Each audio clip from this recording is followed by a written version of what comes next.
Greetings, everyone. Hope you're doing really well today. It's a pleasure to be with you for today's webinar, and the topic is awesome. So the 5 mistakes that exhibitors make at trade shows and what to do about it. We're going to dive into this deep today, and this is something we hear. Each one of these issues come up, and actually our list is longer than this. We wanted to boil it down to the real biggest issues that we see companies challenged by at trade shows. And for those that haven't been on our webinar before, thank you for coming. You're joined by people all around the world in a whole bunch of different time zones interested in this topic. I'll hop off the screen in just a moment. I'll put slides up. I'll go through the slides and get into this topic. Then we'll jump into your questions, both the ones that you submitted when you registered and also any that you add to the YouTube site today. So that brings up, please feel free to add additional questions as we're going through these topics. There may be things that you'd like clarified, anything at all, just let us know and we'll address it. So I'm going to hop over to my screen share now. This is just going to take me a moment. And let's go here and here. All right. In just a second, you should see my slides. And they are coming up. Yeah, there we go. Cool. So, yeah, the top 5 mistakes that exhibitors make at trade shows and what to do about it. Again, this is sort of a major issue. We see probably at least 90% of exhibitors that we see as we go to trade shows, and we're pretty much at trade shows on a weekly basis, could improve their ROI. So this is not something that you alone are challenged by. This is really a broad marketplace challenge. It's very rare, actually, for us to see exhibitors that are really doing a great job at taking advantage of the opportunity. And what does this mean? Ultimately, we're wasting money, and you know, it's not just the amount of money you put into the trade show itself. It's the time. Your team's time is probably the most valuable part of the potential loss at trade shows. So we want to make sure that we're leveraging time and all of our resources really well to maximize what we get out of trade shows. We don't want to be wasting that money. And probably the fundamental thought here that we'll share today is that so much of success in trade shows comes before the race has started. In fact, I throw up a sailing slide here.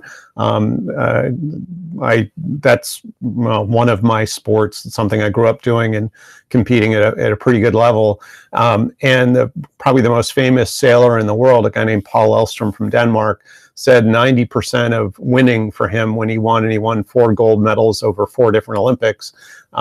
If 90% of that happened before the race started. That means his preparation, that means all of the work he did before getting to the event was what caused his outcome. And we really see it's very similar in trade shows. So we'll dive into it and kind of share those thoughts.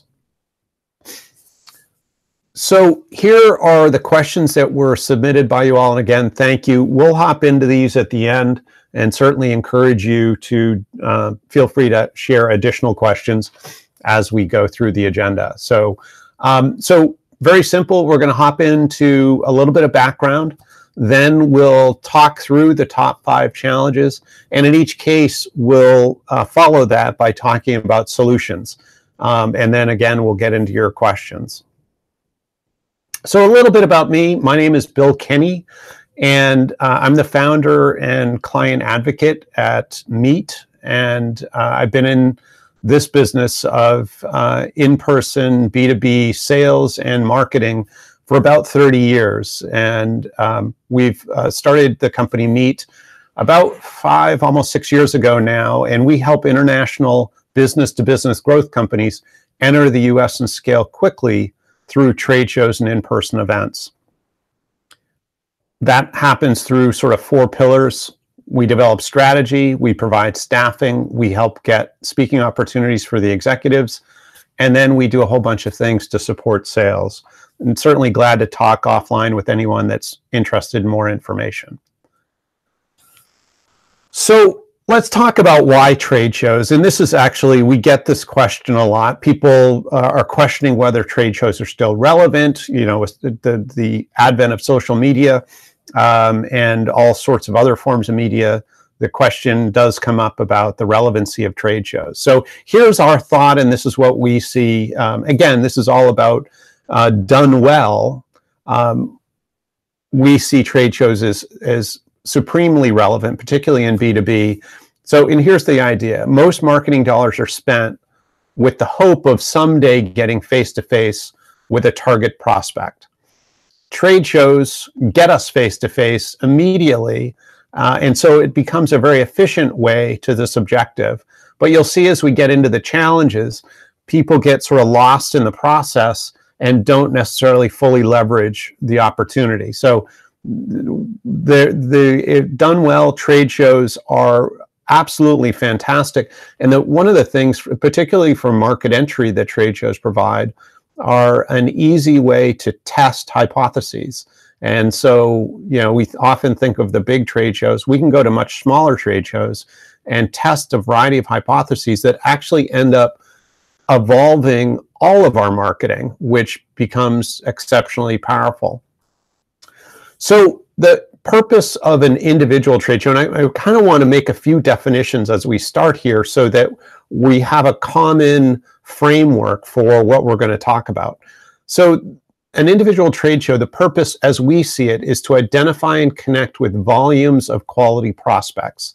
So we want to take that, you know, maybe it's 10,000 people at a trade show, and the job of the booth, the exhibit, is to, within that 10,000 people, is to find whether it's the 10 or the 20 or the 50 that are actually prospects today.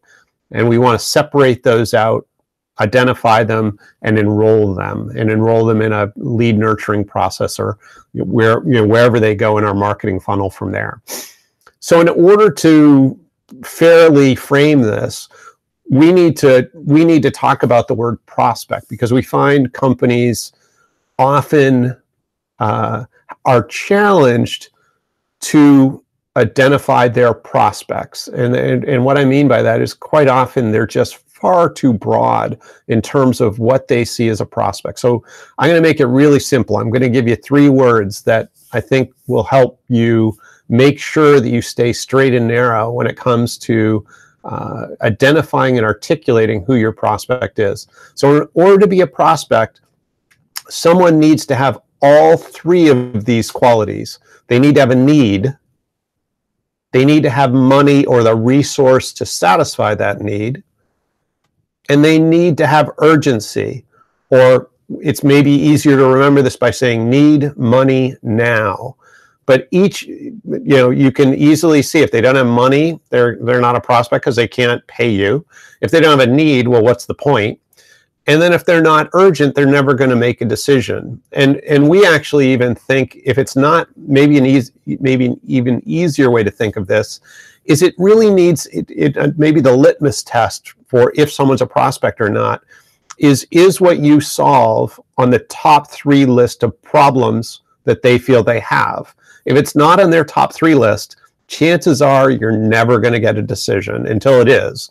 But what we want trade shows to do is, of those 10,000 people, find whether it's the 10, 20, 50, 100 who fit these qualities, and from that, lead nurture them till they convert into an appointment. From an appointment, obviously, we want to convert into a sale. And maybe multiple steps in there, but that's the general process. So again, one more definition.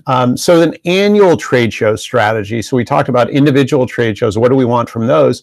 What we want from an annual trade show strategy is to create a steady stream of high quality prospects through the year. So we don't want to create a situation where we've got, you know, these blips where we get, you know, 500 prospects in January and then none again until May, where we get another 500, and then none again until September, we get another 500, or whatever the numbers might be. But we want it to create, ultimately to create, it's really about pipeline management, and we want to make sure that there's a steady stream, or an ever increasing steady stream, of high quality prospects, so that the salespeople continue to farm and nurture well, to cause those prospects to come through the pipeline. But if we give them 500 at a time, it's going to be a lot of wasted energy. There's going to be less quality follow-up on that mass, and then essentially the ones that aren't followed up on well end up dying and not converting. So we want to continually sort of add the right number of prospects to the pipeline. So let's dive into these challenges, and again, we'll hop with each challenge. We'll offer solutions within the conversation. So the number one challenge, and I kind of alluded to this when I was talking about prospects, is the idea of thinking that everyone, or a broad set of people, are prospects. And the challenge here is that when you go to trade shows, unfortunately, we have our 10,000 people, or 1,000 or 100,000 people. Just unfortunately, the organizer of the trade show didn't label the people who are prospects for us. So we have to have a process that takes that set of people and narrows it down to those who are prospects for us. And so this is where the challenge is that these people are all walking through, and ultimately, we can judge them in all sorts of ways: how they're dressed, what their name tag says, how they speak, what questions they ask, if they opt in or not. But ultimately, we have to come up with a way to filter as many of those 10,000 attendees as possible, in order to, at the end, walk out and be confident that we have the subset who are prospects today. And so we want to, in order to do this, first we have to define who we want to talk to. And this is going to be, as we go through these first three, you're going to think about people. The best analogy here is to think about people who fish. And so the first question, after somebody decides that they want to go fishing, the first question that they answer is, what do I want to catch? Well, that's what we're talking about here. Building a very specific and narrow buyer persona allows you to focus on the most productive fish for you.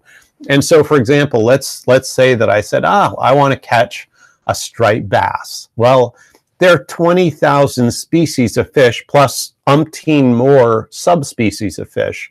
So I just took from 20,000, I just identified the one species that I want to catch. So I eliminated 19,999 species.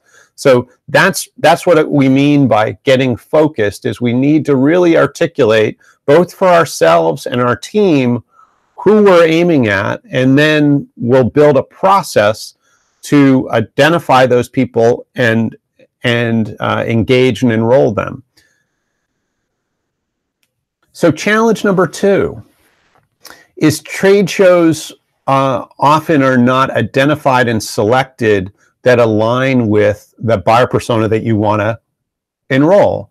And so what we end up seeing, and in fact, we're going through this a little bit with a client right now, is what we call the lazy Susan approach. For those who don't know what a lazy Susan is, it's one of these devices, and it is something you've probably seen in, maybe your grandmother's cupboard, or maybe you have one, but something where there are all sorts of items on it, and you generally only see 1 or 2 at a time, because those are the ones that would be right in front of you. Often they're in a cupboard, and so you might see a quarter of the lazy Susan at a time, and you see 1 or 2 or 3 items. And so what we end up seeing, how this manifests itself, is, as you know, events that you can participate in go on year round. And so it stands to reason that people who are promoting these events get into a promotion season. And that's usually somewhere between 3 and 6 months before the event happens. Suddenly they go, oh, we need to have exhibitors, or oh, we need to have sponsors or speakers. And so that whole process sort of ramps up. Well, if there are events year round, this means that people will be bugging you year round about participating in their event. It'll just be different people in different events. And so the tendency is to react to the event that's right in front of you. In other words, oh, and we get this from clients all the time. Hey, forwarding you this info on this event, should we participate? Well, our normal response is, I don't know. We need to look at it in context of all the rest of our schedule, all the other events we're doing, or what else is possible, and where does this event fit within our strategy in terms of, is it more productive, and is it at a right time that will cause us to want to participate in that versus the other choices. And so you want to really have a process here that allows you to look holistically at an event in context, and so how does this fit within your overall strategy. So yeah, we need to look at each event and sort of the who, what, when, and where of that event relative to the other choices that are available in the market. We're going to make much better choices when we know what the other choices are. Challenge number 3 is, more often than not, it's having no call to action, but certainly having a misaligned or missing call to action is a challenge. So what I mean by a call to action is something when someone comes to your booth that causes them to opt in, to engage and enroll. And in many cases, you know, sort of the most sophisticated opt-in are the pens or you know, giveaways that are in the booth, which certainly can be a challenge. But here's the thing that we see more often than not is an enter to win. You know, pick the tablet of your choice, or the TV of your choice, or the sports event ticket of your choice. This may work in some consumer situations where, you know, in a B2C situation where it's a broader set of people who are topics. Maybe you're a financial planner. I would even argue that financial advisors or, you know, cable service providers or telecom providers, they also need to narrow down who they're focused on. But certainly in a B2B circumstance, unless you sell iPads or TVs or, you know, whatever, then you shouldn't be giving that away. In other words, if this is your bait, if this is what you're putting in the water to catch the fish, you know, what kind of fish are you going to catch? So the fisherman's going to kind of make 3 big decisions. One is, what do they want to catch? Where are they going to go to catch that fish, which is what we just talked about. Challenge number 2 is selecting the right events. And then number 3 is putting the right bait in the water so that the fish responds to what you are offering. And the offer should be something that's very aligned with the buyer persona you're trying to connect with. And so thinking about, gosh, I want to catch a striped bass. Well, I'm probably not going to use a fly. I'm going to use you know, some other kind of bait, because they're generally not a surface fish. We need to put some kind of a lure or something with actual live bait on it that they'll be attracted to. But ultimately, we want all the other fish to swim by. We want 19,999 species of fish to swim by. We only want the striped bass to nibble. And that's really the art of this process, is to make sure that our bait is not only attractive, but only attractive to the target audience. And so in a B2B circumstance, you know, appropriate bait could be everything from the offer of a webinar on a topic that is germane to your buyer. In other words, yeah, think about what's keeping them awake at night. What are the issues that are top 3 on their list that they're grappling with? Maybe they're is some kind of regulatory change that just happened, or maybe they're dealing with massive turnover, or whatever it is. This is really where it's an excuse to develop more knowledge and intimacy of your best customer. But figure that out, and you don't need to be right at first. Just test different ideas. You want to put, one bait in the water, see who it attracts, test another bait. You can A/B test at the same event. In fact, our next webinar, actually 2 webinars out, we're going to do on A/B testing. So you want to make sure you sign up for that. But but again, putting the right bait in the water, making sure that that you're engaging and enrolling people who are appropriate. So everything from a webinar to maybe the offer of a consultation, or maybe it's an assessment. There are all sorts of offers in a B2B environment, but they need to be offers that customer type is going to respond to and opt in.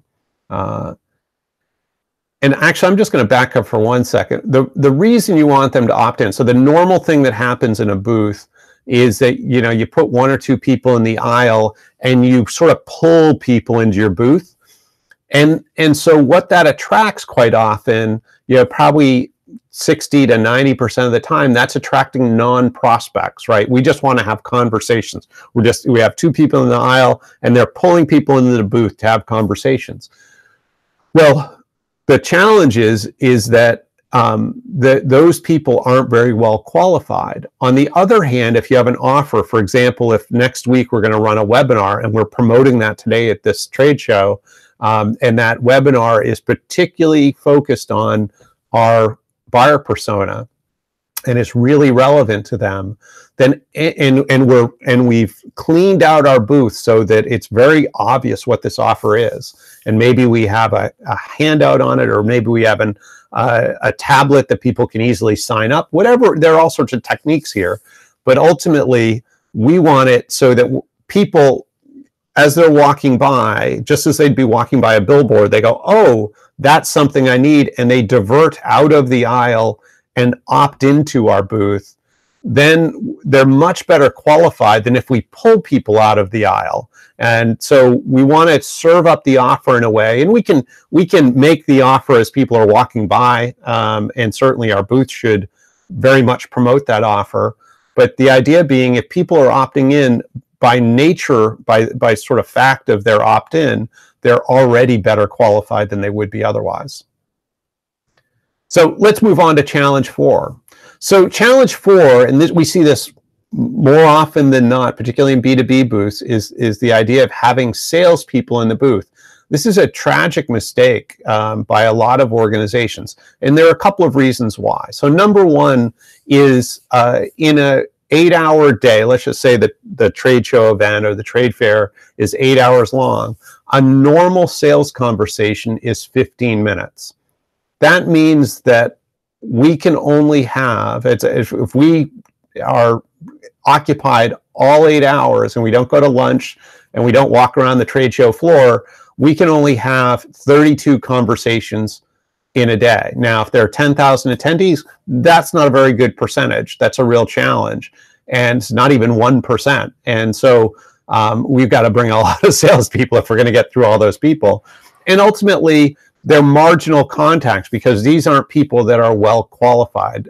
In other words, we've had no, they're just, sort of pre-sales conversations. And this is kind of what it looks like. And often these conversations are kind of time wasters. Not that they're bad people or anything like that, but they're just people that don't have a need, they don't have money, and they're not urgent. And so, again, we need to have a process that finds prospects, people who have a need, have money, and who are urgent.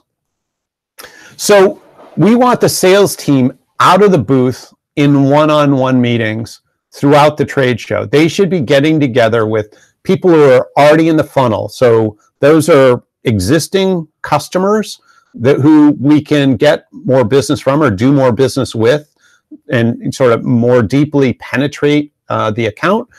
It should be with prospects that are in the funnel and maybe already in the proposal process, and are somewhere in that sales funnel. And ideally, we're closing that existing customer for more of a relationship and that existing prospect for more of a relationship while we're at the show. The sales team can also be meeting with potential partners. They can be meeting with some of the speakers who could be key opinion leaders or things like that would help us connect with all sorts of folks.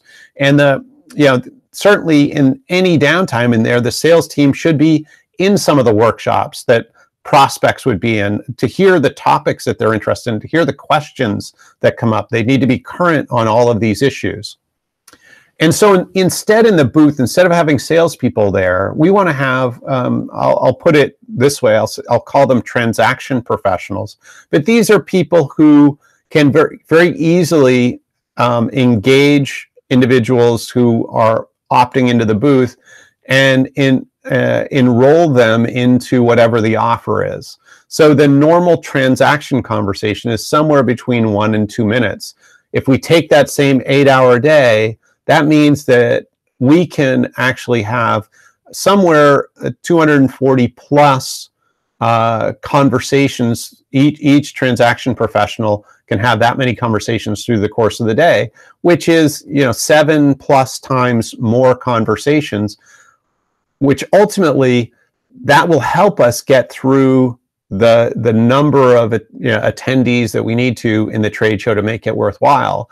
And again, we're just aiming to talk through with people who are opting in to whatever our offer is. And again, we may proactively make that offer, or it may be situations where we're more reactive. In other words, we put the bait there and we just wait for people to respond.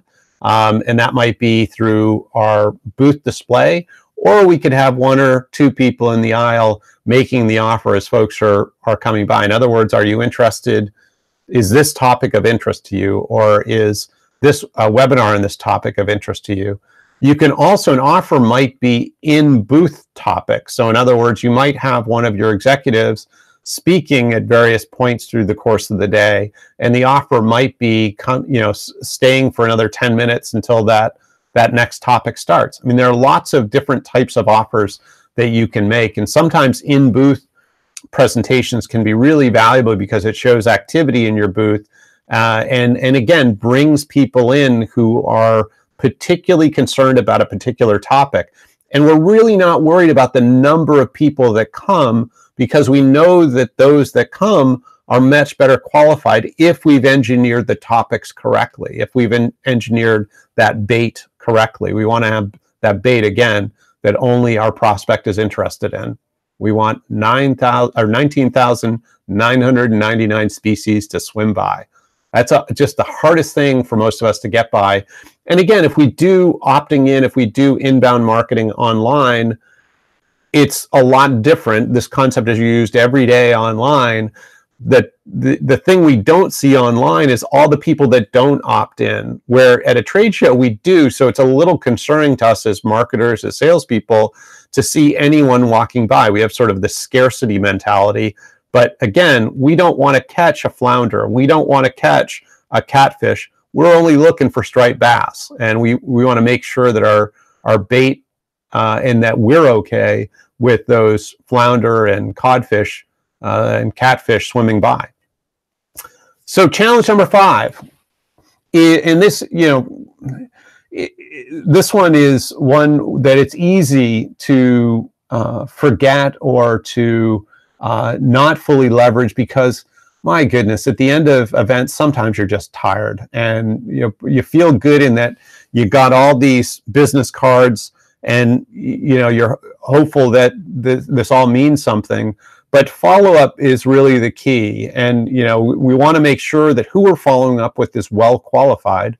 But let's just assume that we've gotten that down. We want to make sure that not only are we following up well, but there's a tracking process, because when we do trade shows, like any marketing, we want to know how we did, what worked well, what we need to adjust for the next one, and so we may make adjustments for the next event we do. We may want to make adjustments for the next time we do the same event. There are all sorts of variables in here.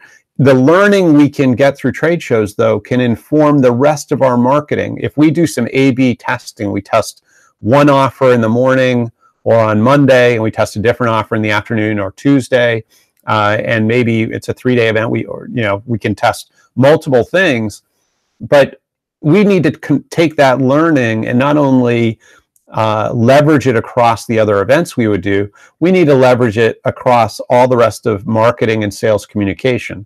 So in other words, our script needs to change in terms of what our value proposition is, and what offer we might make to a client or a prospect to test their readiness, to how we might change our website, to what we might promote on social media, to any types of advertising or whatnot we would do.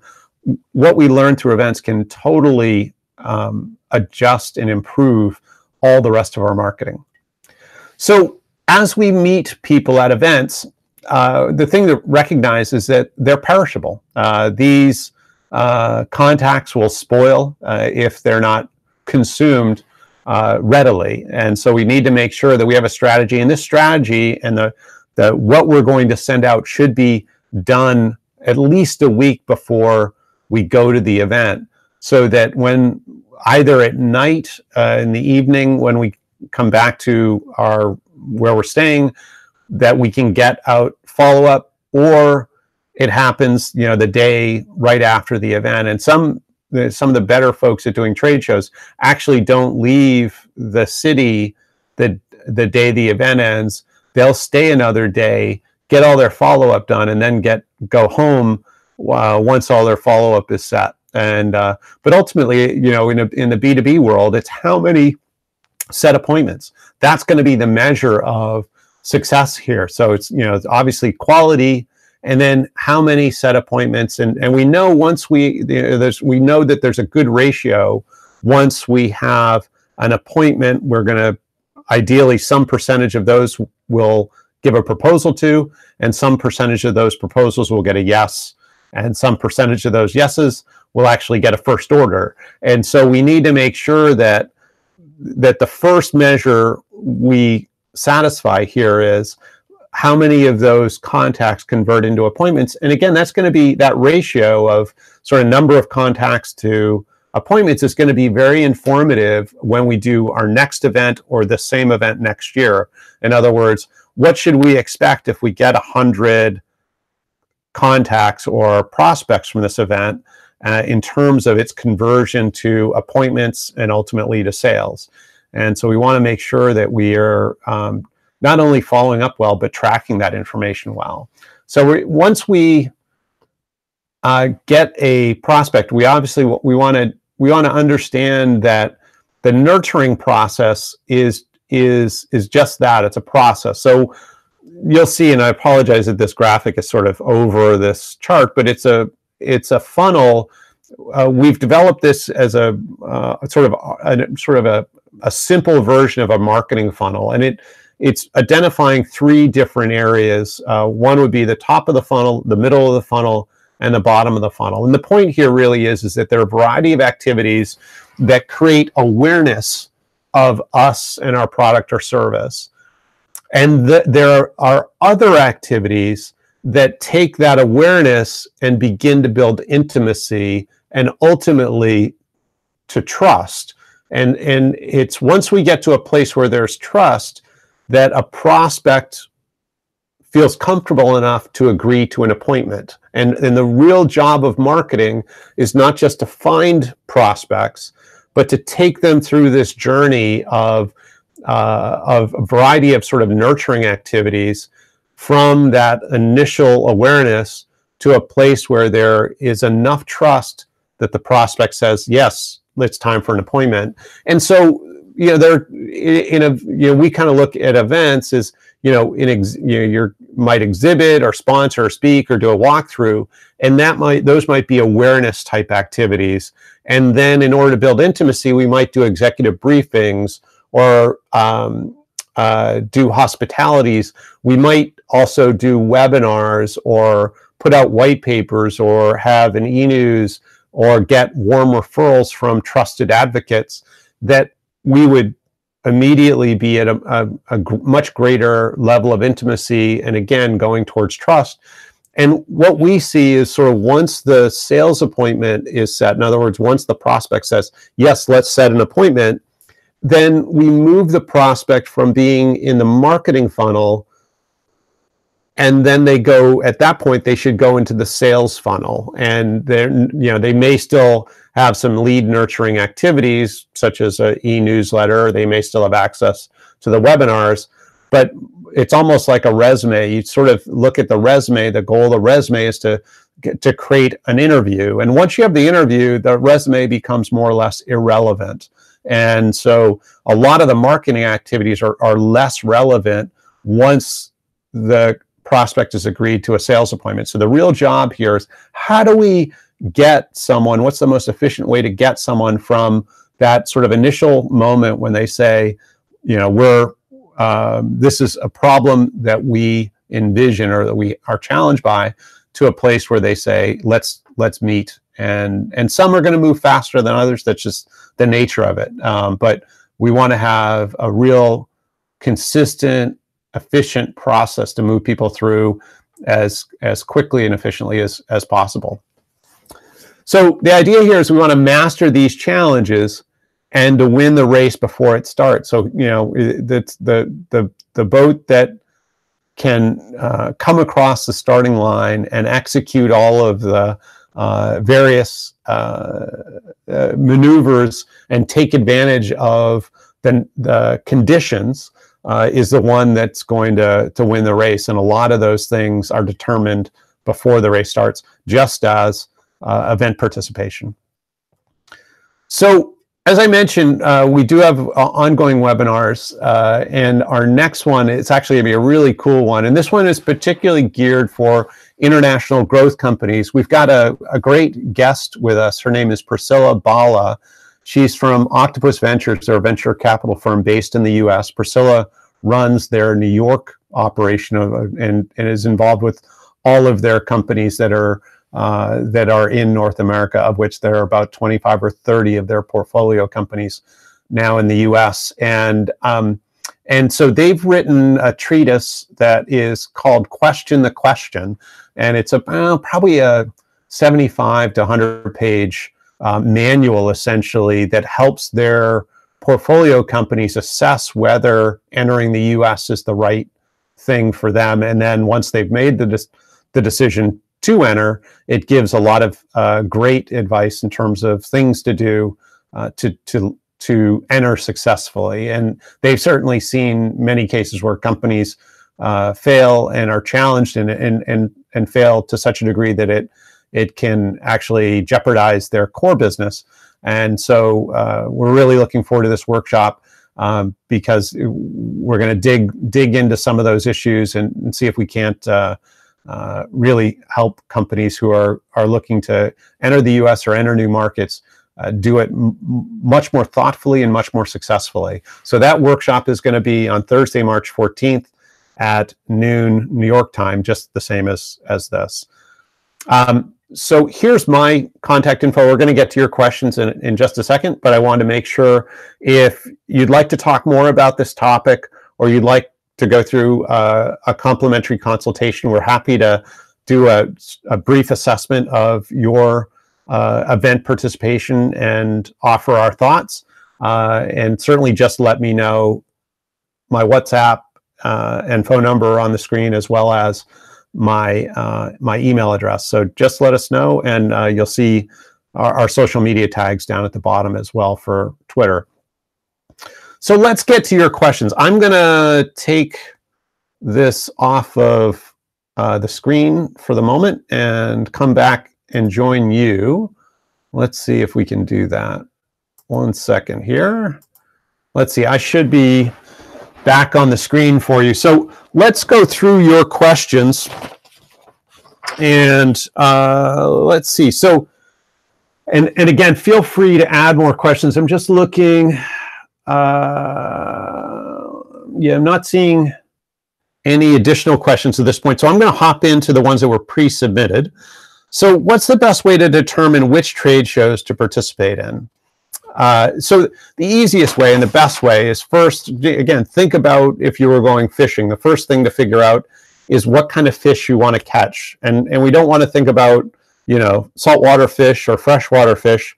We want to be really specific as to what species and what subspecies. So 20,000 species of fish, figure out which species and ideally which subspecies. So I say striped bass, maybe I say North American striped bass, or I'm not sure the subspecies of striped bass, but there are. And so then it's pretty easy. We figure out from there, where do those fish frequent? And that's where we should exhibit. That's where we should market to those fish. And of course, then we need to figure out the right bait. So yeah, figure out, again, get that buyer persona really, really tight, and then figure out where those fish are. Next question, what actions, promotions can we do to increase visits to the booth or pavilion? And actually there's another one that, and the other one that's kind of fits this as well, is how to attract attention and individuals to your exhibit. So this is all about number 3. This is all about having the right bait. So we want to have that persona really tight. And really the question you want to ask here, the more you can, once you've identified in your own portfolio of customers, which one's ideal, which one is really the one you want to replicate. And maybe you don't have them in your portfolio yet, but you can envision them. You've met them, you just haven't landed them. Get intimate with them. This is the perfect excuse to go and actually take them out to lunch, take them out to dinner, do it over and over again until you feel comfortable that you know what are the big issues that they're grappling with. And when they made the decision to buy from you, what was it? What was going on in their world that caused them to need your service and to value what you do more than others? But the more you can understand your value proposition for your target customer and what pain they specifically have or had at that moment that they decided to purchase, the more you can build a bait that will bring others that look like them in. And it's really ultimately here all about going to the right place and putting the right bait in the water. In other words, you need to, they always say in retail, it's location, location, location, right? So in events or in marketing, it's all about location and offer. And we want to make sure that we have an appropriate offer that will cause people. So think of, people walking down the aisle of a trade show. It's really kind of crazy. So and we're all at different, we're all playing a different movie in our head in terms of a trade show, but I'm thinking of one where there's a steady flow of people going down the aisle. And so think about this, maybe roughly half of the people walking through are probably introverts. So they're looking down at their shoes. So how do you get their attention? And they're going to look up every once in a while to make sure they don't bump into anything and maybe to see, to take in a little bit of information. So how do you make your offer really obvious? You kind of have to clean a lot of the non-offers out of your booth and make it so that your offer stands out. Just, you think of the philosophy around setting up a billboard. Billboards, they most often coach that you don't have more than 5 words on a billboard, and probably today 3 words might be better. But the idea that you want to make it really simple for people to know why they should go to your website, or thinking about a billboard, or call the number or whatever. You want to make sure that call to action or that offer is really clear. And the same thing would be true in a booth. So people are walking by, they may not know they need you, but what is it that could be provocative? And sometimes it's not words, it's an image. And so images are always going to be better communication. There have been so many studies that tell us that more of us are visual learners than auditory or kinesthetic. So we need to make sure that we communicate in a way that really brings people in. So definitely make sure that that your call to action is really relevant to the buyer persona you're targeting, and the buyer persona is very narrow and very specific, and that will help you. It's really not about quantity as much as it is quality. Certainly we want some volume of new prospects, but much more important is that they are quality prospects, and actually truly what we would call prospects. They have a need, they have money, and they're urgent. Next question here, and this is really two questions. We're getting initial interest from attendees at the show, but there's little interest after. And then this is kind of similar, is persons that seem interested don't answer the follow-up emails. How can I identify real interest from fake? Again, we have to go back to our top three here. We want to make sure that we understand what we want to catch. We want to go to the right places, the places that those fish swim, right? We don't want to look for a striped bass in a lake in Minnesota, because they're not there. They're in the ocean, they're in salt water. And we said North American striped bass, which I think there's probably more on the East Coast than the West Coast. And they're up north because they're cold water fish.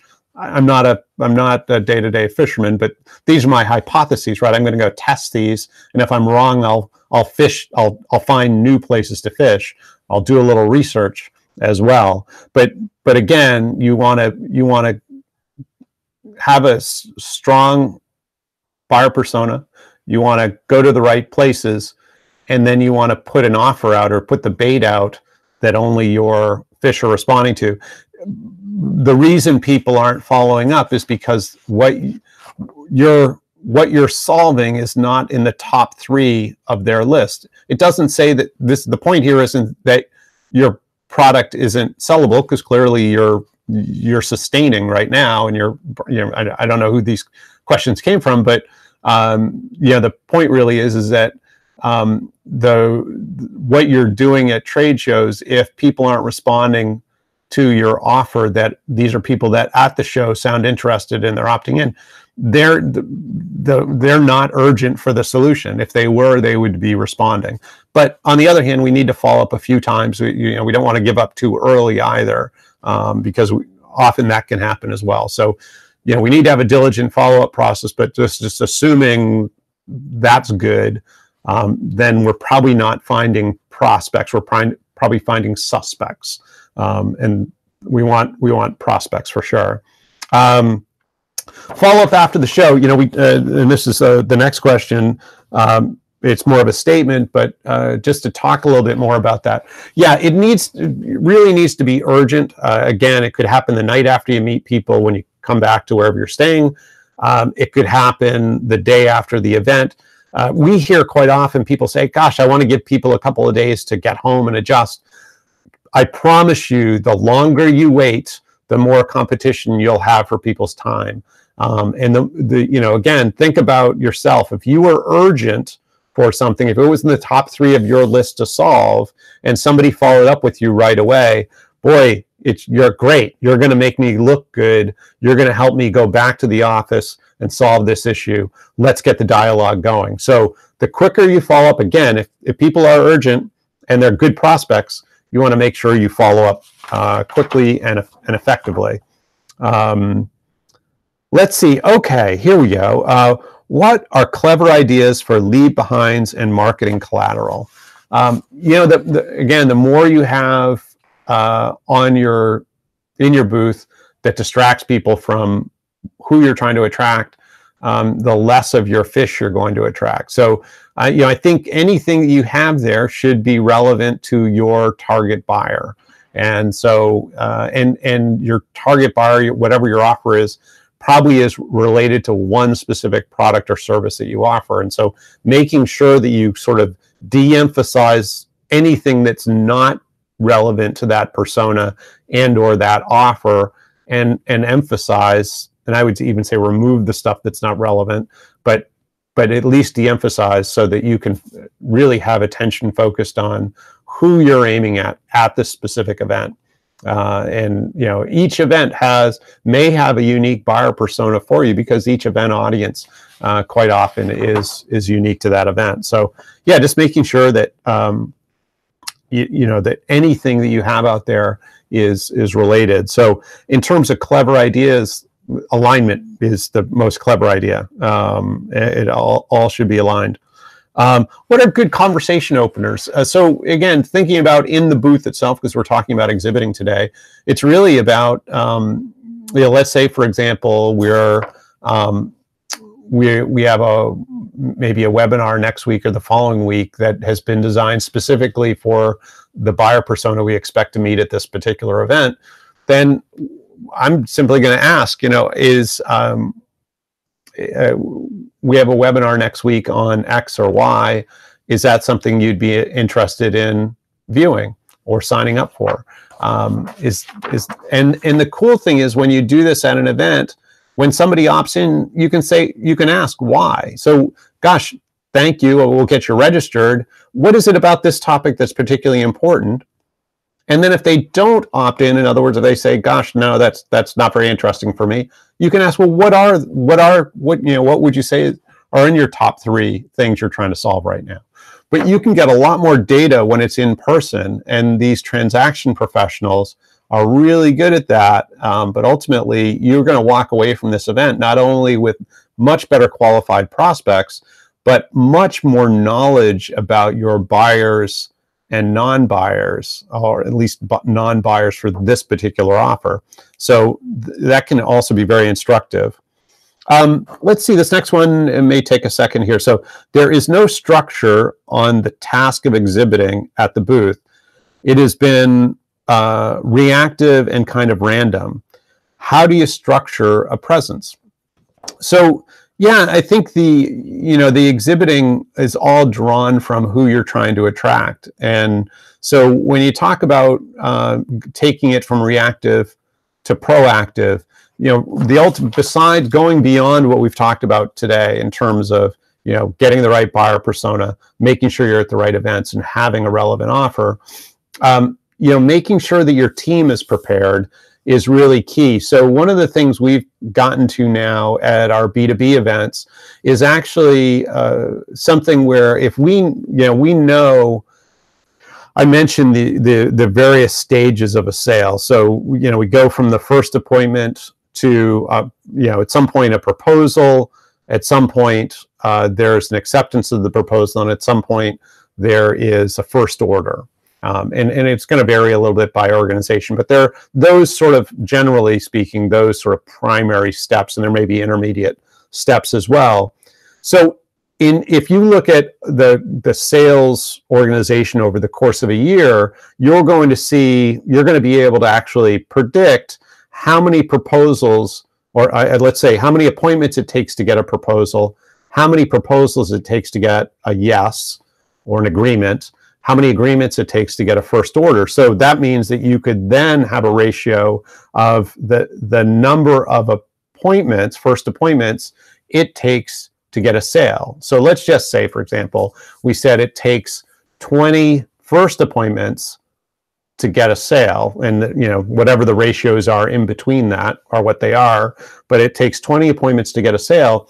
Then we know, because we've been tracking how many contacts at a trade show or by trade show it takes to get an appointment. So we can actually, if we know that, or we have some history that we can begin looking at that, we can, going into a show, let's say, for example, we're going to have 3 people in a booth over the course of a 3-day event. They'll be there. Each of the 3 will be there all 3 days. We can actually go and give each a number of contacts they'll need to make. It could be for the event, it could be by day, it could be by hour, whatever we want to communicate to them. So suddenly each person knows, my gosh, I need to engage with and enroll, let's say 3 people an hour or 5 people an hour. And we know if we, at the end of the show, that's 3 people, let's say 3 people an hour.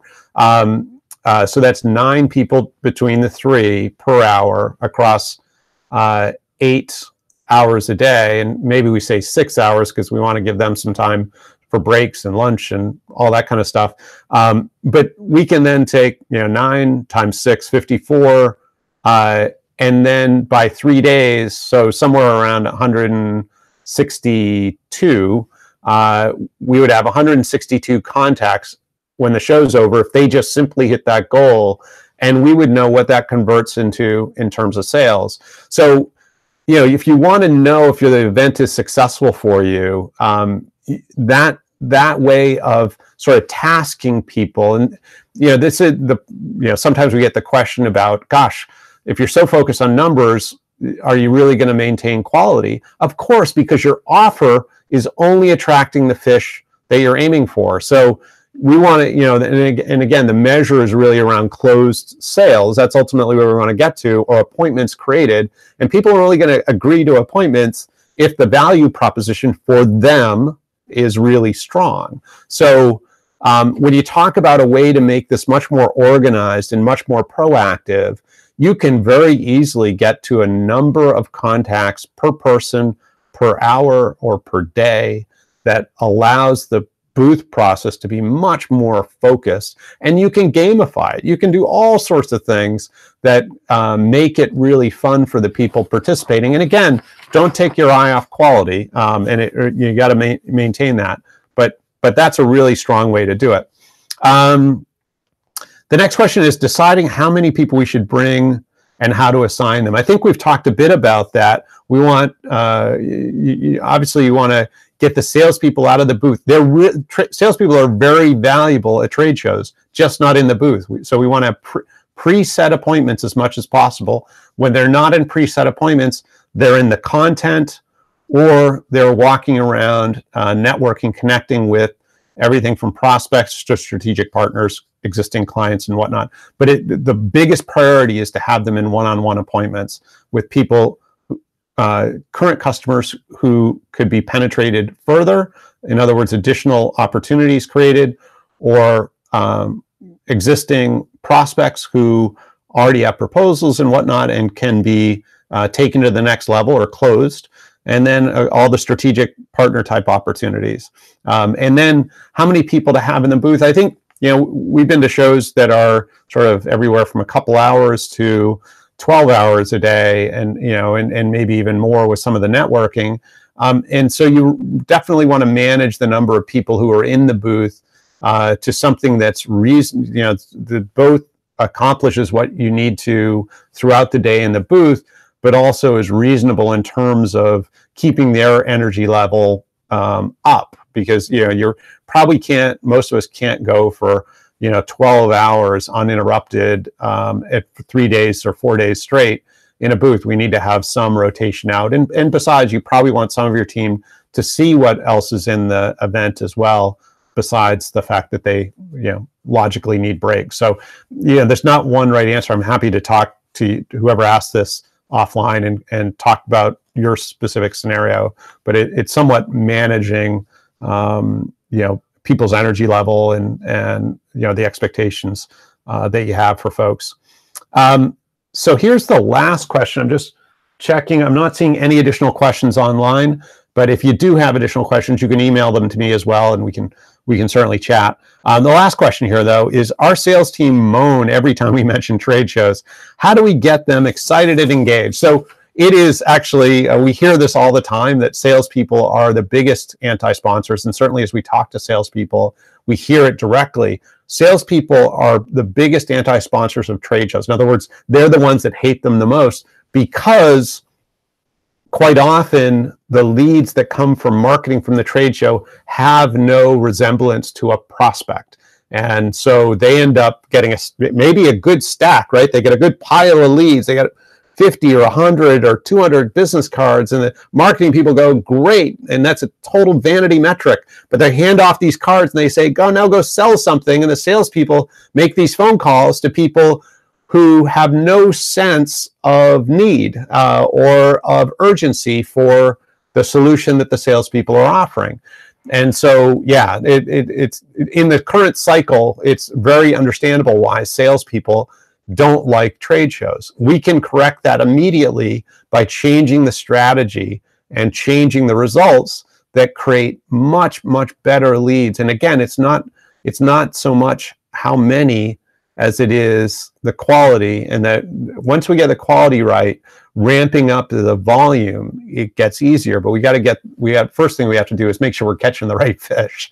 And yeah, it's not going to be very good if we take catfish back to the salespeople who are looking for striped bass. That's not going to work out. So, wow, I hope this was helpful for you today. It is actually just on the hour here in about 30 seconds. It's really been a pleasure. Hopefully you found this useful. We're going to follow up within a few hours with the link to this. Feel free and please do like it or share it with others that you feel this would be useful for. We'll also, in our email, invite you to contact us for a free consultation or a conversation. We'd love to learn more about what you're doing and really see if there are ways that we might be of some help, or as a minimum, give you some ideas. So in any event, I hope you have a great rest of your day. I hope it's warm and sunny wherever you are. It's kind of cloudy and cool here, but all is good. Thank you so much. And again, looking forward to talking to you all really soon again. Bye for now.